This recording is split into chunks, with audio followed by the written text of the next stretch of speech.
All right, so there's really two different definitions of frequency marketing, and they're used in very different areas of the marketing perspective, but you have to make sure you understand both because they are different.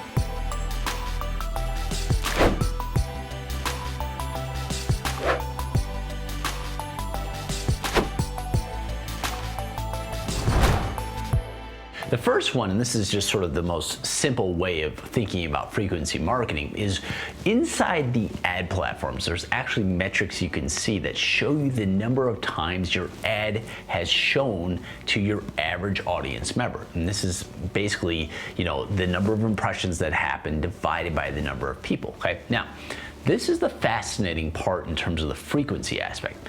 There's a certain number, and for every market and every offer, it's different. There's a certain number where you start getting diminishing returns. There's an old-fashioned saying that takes 7 points of content or contact before your prospect is ready to buy.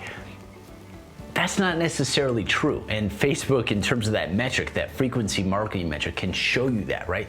So you want to be tracking that. At what point does my earnings per click dramatically go down? Is it at 4 impressions per user? Is it at 7 impressions per user?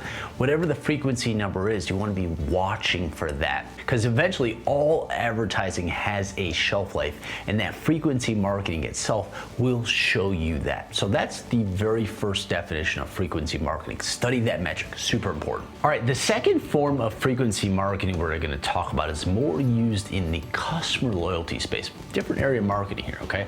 So the theory behind this is that the more times you contact, the more touch points you have with your prospect or customer, again, the frequency aspect, the more results you'll get. Now, you got to be careful with this sort of broad, generalized marketing concept, right? You don't want to spam the crap out of people and call them 50 times a day. Nobody likes that kind of stuff, right? And that frequency will actually backfire for you. But if you're providing value for them, you're doing, customer-only sales or special bonuses or free helpful stuff, things that enrich their lives on a daily basis, that's a better form of that frequency type of marketing, right? Think about frequency as just a way to continue to provide value through those multiple touch points for your prospect and customers. And the big picture concept there is that you're gonna continue to make more and more sales because of those additional touch points. All right, so there we have it. 2 different ways of thinking about frequency marketing. One is a super ad platform metric, and the other one is more of a core philosophy when it comes to customer touch points. Both are awesome. Definitely get good at both of them. All right, if you enjoyed today's video, please make sure you press the like, the subscribe, and the comment area. Make sure you put something in if you're watching in YouTube. This actually helps the YouTube algorithm serve you more good content like this, right?